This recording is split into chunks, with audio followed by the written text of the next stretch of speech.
Good morning. Good morning. I'm Al Capers, pastor of the Living Word Christian Church. We're located at 1955 Royal Road in the city of Goose Creek. That's 29486. We're heard every Sunday morning at 9 o'clock on WSPO radio, and that is 100.1 FM and 1390 AM. We're also streaming live this particular moment, Sunday school at 10:30, and we ask that you will stay tuned and check the second segment, which will be our worship service, which is at 11 o'clock. So worship at 11 o'clock and Sunday school immediately following my announcements here. So we ask that you would just tune us in every week and listen and subscribe to this page so you would be able to follow us. And we are also live on Facebook. That's Alex Capers Sr. on Facebook, and you are tuned into our web page here. I also have alexcapers.org for our ministry. So at this time, I present to you our superintendent, Elder Carl Smith. And after that, he will introduce the teacher of today. God bless. Good morning. Yes, my name is Elder Carl Smith, and I'm the superintendent of the Sunday school, and we are pleased to be here with you. And this morning's lesson that we're going to be going into is entitled, The Righteous Branch. We'll be coming from the book of Jeremiah, chapter 23, verses 1 through 8. Our golden text this morning read as such. Behold, the days come, saith the Lord, that I would raise unto David a righteous branch, and a king shall reign and prosper, and shall execute judgment and justice in the earth. Jeremiah 23:5. And we'll be beginning to read verses 1 through 8 as prescribed. Woe be unto the pastor that destroy and scatter the sheep of my pasture, saith the Lord. Therefore, thus saith the Lord, God of Israel, against the pastors that feed my people, ye have scattered my flock and driven them away, and have not visited them. Behold, I will visit upon you the evil of your doing, saith the Lord. And I will gather the remnant of my flock out of all countries, whither I have driven them, and I would bring them again to their fold, and they shall be fruitful and increase. And I will set up shepherds over them, which shall feed them, and they shall fear no more, nor be dismayed, neither shall they be lacking, saith the Lord. Behold, the days come, saith the Lord, that I will raise up unto David a righteous branch, and a king shall reign and prosper, and shall execute judgment and justice in the earth. In his days Judah shall be saved, and Israel shall dwell safely. And this is his name, whereby he shall be called, the Lord our righteousness.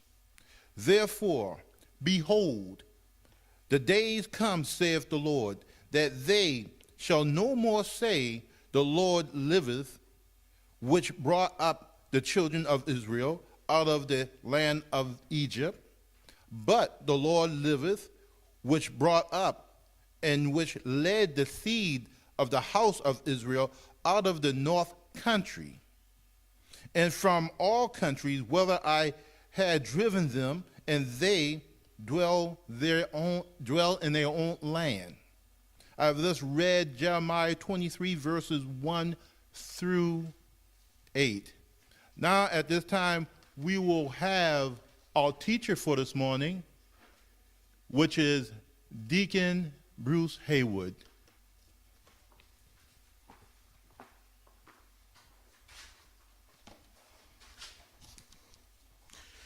Today's lesson again is coming from the book of Jeremiah. You know, we sometimes find ourselves in situations where people just do not listen. We tried with all our best effort to provide them with sound advice, clear directions, good instructions, but to no avail. The receiver is just not interested in receiving the advice that we have for them. It seems that no matter how we present our case, the response is always ignored or simply disregarded. There just doesn't seem to be any care or concern in that person for the use of the advice that's intended to help. Along those same lines, Jeremiah was a prophet or gave prophecy to Jerusalem's destruction by Babylon. But the people disregarded the notice. Jeremiah was a man who was also known as the weeping prophet because he shed tears over the sins of the people. And in Jeremiah 9:1, he says simply that if my head were a pool of water and my eyes a fountain of tears, I would weep day and night for all my people who are being slaughtered. He considered one of the major prophets in the Bible due to his passion for Israel in a time of trouble. The book of Jeremiah is the longest of the prophetic books in the Old Testament, and is filled with many examples of ignorance, where kings and leaders ignored the words of Jeremiah given to him by God. The book contains a considerable amount of information, both biographical and historical, which provides insight into the prophet's own words. The book provides a view of Jeremiah's character as one that included not being afraid, standing up when he spoke, speaking as he was told, and going where he was sent. Jeremiah is not only the author of Jeremiah, but he's also the author of Kings and Lamentations as well. His ministry expanded over 40 years through 5 Judaic kings. But as we take a look at Jeremiah 23, the first 8 verses, we need to understand that it was written during the time of the last king of Judea, where Jerusalem was just about to be overrun by the king Nebuchadnezzar. In verse 1, we take a look at the passage, and it simply begins with a direct warning from God against pastors that destroy and scatter the sheep. Woe, it says. Now, woe in itself is simply a proclamation. It's a declaration of misery or distress or sadness. It is a condition that indicates misfortune or affliction or grief. So woe is not a word that is used to be taken lightly. So woe unto those pastors is a reference also to the fact that we as sheep are in the pastures. And it tells us that the word pastor is also speaking of shepherds. But who are these pastors, or who are these shepherds that it speaks of? A pastor, as we simply know it, is a leader of a Christian congregation, one who gives advice and counsel to the people from the community or within the congregation itself. In the past, the word shepherd would be used, not only as a designation for king, but also as the example that David provides in Psalm 23. He says that the Lord is his shepherd. In that statement, he is acknowledging that God is king and that he looks over his subjects with care and the expertise of a strong and gentle shepherd. The idea of shepherding is extended beyond the monarchy to include leaders that include spiritual leaders, the priests, the Levites, and prophets, as well as civil leaders and those elected officials. The Christian leaders are especially charged with the responsibility of keeping the people on the right path. So, when it comes to pastors, a pastor should be called by God. But part of the challenge is understanding why a person would choose to be a pastor or a spiritual leader without a calling. Perhaps part of our consideration is to understand what to do instead of becoming a pastor. And this is the dilemma that's often faced by some people. For example, if it is a desire to be in charge, then perhaps your calling is actually to start your own business. If it is a desire to talk to others and have them listen, perhaps being a teacher or a college professor is the right venue for you. If it is visiting sick, perhaps the correct calling is be a hospital volunteer or a candy striper. If you're called to ministry because there's many ministers in your family, perhaps it's better just to simply be a supporter of your pastor. If you're looking for an opportunity for a position of authority, but perhaps running for office is a better alternative. If you like burying people, perhaps being a county clerk. If you want to have your weekends off, perhaps a weekend musician is your calling. If you like to wear special garments, then perhaps joining the theater or becoming an actor is the ideal calling. And then lastly, if it is your desire to be looked up to, then perhaps carrying a stool that you can pull out at the most inconvenient time will provide you the ideal venue for being looked up to. Because the calling of being a Christian pastor is first that you must love Jesus. You must have a love for people. You must have a love for equipping and mentoring and discipling of those people. You must be willing to stick with them for the long haul, not only when the times are good, but also when the times are bad. So when we look at this passage, we understand that there are simply two truths, or simply two good reasons for becoming a pastor.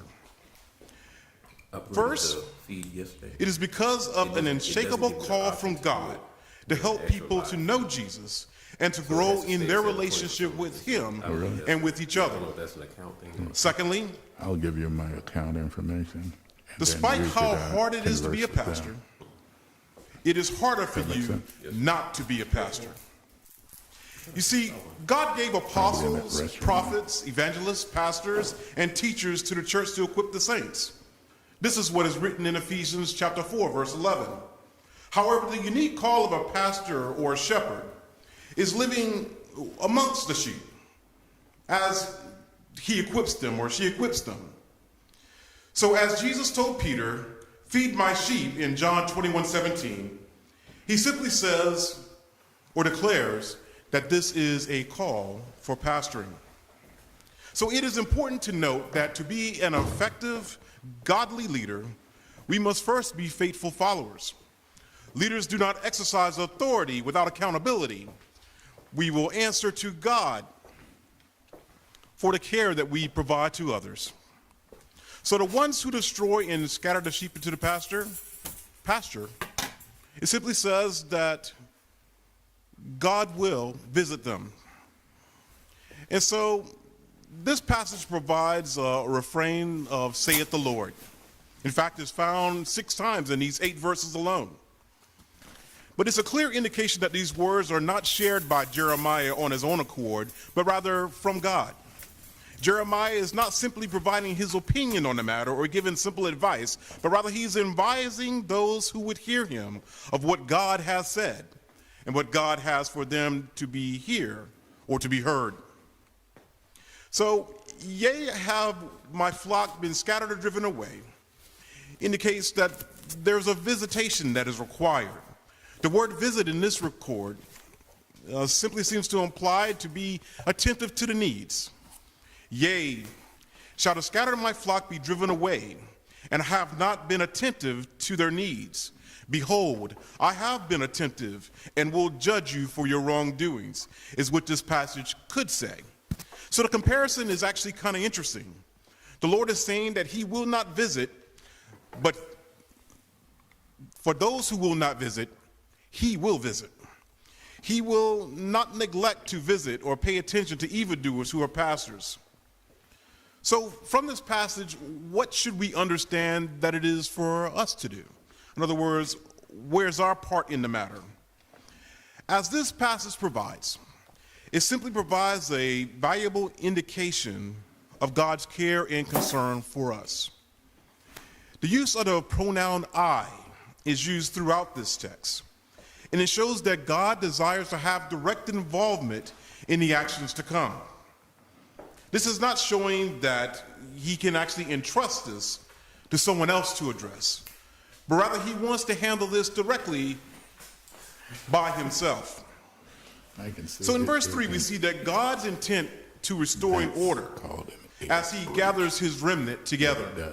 It brings in But what is a remnant? 5 years. Many of us who have carpeting understand, or have had carpeting installed, understand that a remnant is a part that is often discarded or disposed of. The remnant is usually not big enough to be of any value or use. The remnant is not enough to provide adequate covering or the like. As I said, in carpeting, the remnant can be used as a rug. But for people, the remnant is much more important. In other words, a remnant of people, not seeking after or find the simple place, not to be trampled underfoot on or forgotten. So in this mind, a remnant of people will have value. And for when they are brought back together, they will become fruitful and increase. God's desire is for his people to make and have them to be a blessing. God sees value in all of his creation. So in verse 4, we see that the passage looks forward to the day when God will gather his people to inherit the promised land. But just as he has fulfilled this promise for them, God also desires that we too obey him, so that we too may prosper. So he will set up shepherds over them, which shall feed them. And in verses 1 through 4, we see that with Israel having wicked kings, that God's unhappiness with them, as well as other leaders in their nation, because of their desire to destroy and scatter the people.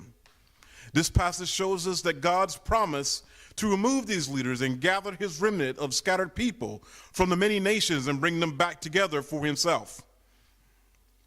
It is then that he will raise up a new shepherd who would tend and care for the people. So as verse 5 starts, it says, "Behold, the days to come, saith the Lord, that I will raise unto David a righteous branch and a king." Since both branch and king are capitalized in this text as proper nouns, we know that God is not simply referring to any descendant of David or any given king, but rather he's referring to Jesus Christ, the Messiah.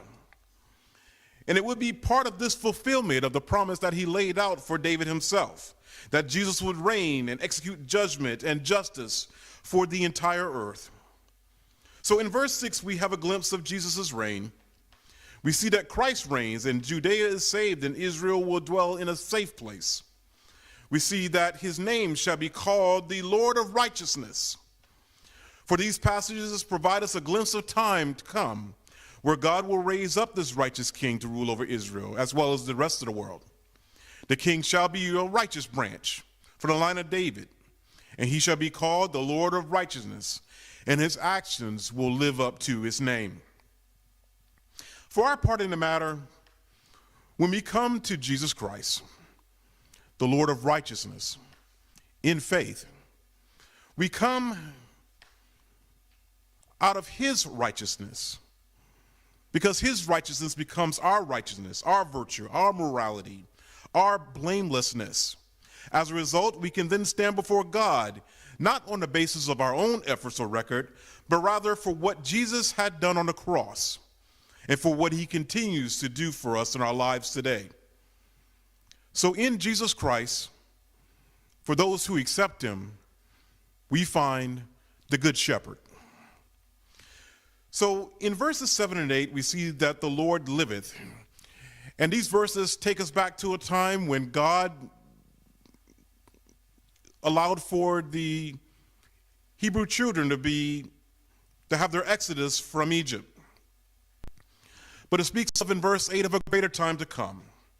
This is a time where we know that God lives, and that he lives to see, and that he exists in all that we know, in all that we are, and all that we understand and do not understand.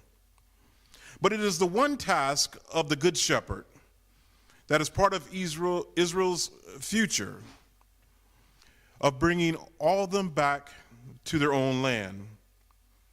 It is this regathering, this exodus of foreign lands, that will be great and overshadow the first exodus of Egypt into the promised land.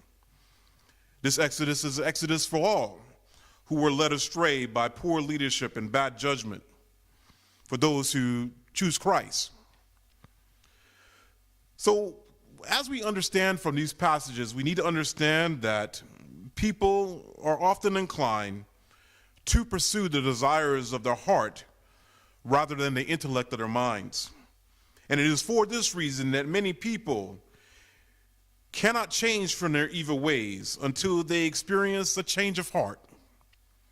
Furthermore, Jeremiah contends that humans cannot change their nature by themselves, but rather it is only through a reform that takes place through the cooperation of God and Jesus Christ that can act upon the human heart, that people begin to realize the need for change. Without this inner transformation, no other reformation or law can move people to obtain past this type of failure. As this passage illustrates, as it does throughout the Old Testament, God's passages concerning judgment of his people is often followed by a mention of God's future promises for the nation. For this passage, God has promised to raise a righteous branch, a king, to reign and prosper, one who will execute judgment and justice for the earth. This is the reference of the Messiah, who would enter the world 600 years after Jeremiah. So although this passage is about pastors and leaders, the truth is God has made us all leaders, whether our group is great or small, or whether our group is one as a leader of ourselves. Because God has given us free will to choose, to decide what it is we do and do not do. So we can decide to do and do whatever we choose for ourselves. So even we as just leaders of ourselves, we are still responsible to guide our actions as a good leader. Following the leader is not always easy, but we must put our trust in God that he has prepared a leader for us in a time when we need it most, to restore us back to a rightful place. Many times in politics, we find that people decide to go into leadership because they desire to serve the people. But in many regards, their actions seem to express not a desire to serve the people, but rather to serve themselves. So as we look to recognize leadership, we need to recognize again that, as Jeremiah declares, that God is ultimately in charge. And so as we prepare to reflect on next week, let us also look towards understanding that in the verses of Ezekiel chapter 37, verses 15 through 25, which we will cover next week, God looks for a righteous Lord over his people and their continued restoration towards a relationship with him. Thank you very much for your time.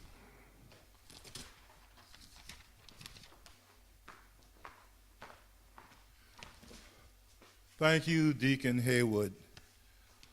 The righteous branch.